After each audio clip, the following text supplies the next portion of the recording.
বৃষ্টিতে কার ঘরে থাকতে ভালো লাগে বলো? তো আমি বেরিয়ে পড়লাম ছাতা নিয়ে। ঘরে তো আর সবসময় বসে থাকা যাচ্ছে না, তাই বেরিয়ে পড়লাম রাস্তায়। আসসালামু আলাইকুম দোস্ত। তো দেখো তোমরা কিভাবে বৃষ্টি হচ্ছে প্রচন্ড হারে, একদম হাই লেভেলের বৃষ্টি। তো আওয়াজ শুনলে বুঝতে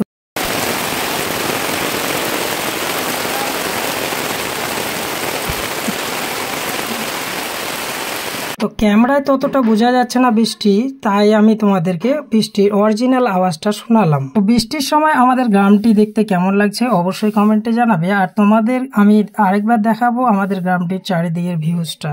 তো চলো বন্ধুরা দেখে নাও একটু।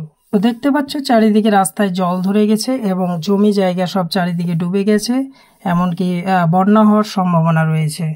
তো এই দেখো জমিতে অনেক ফসল যেমন ধান রয়েছে, সেই ধানগুলো প্রচুর নষ্ট হতে চলেছে। অনেক আশা করে কৃষক ভাইয়েরা এই ধান গেড়েছিল যাতে কিছুটা উপার্জন করে তাদের সংসারটা চালায়, কিন্তু সেই আশাটাও তাদের আর রইল না। এটা যে কত কষ্টের ব্যাপার সেটা আমি জানি, কারণ আমি একজন কৃষকের ছেলে।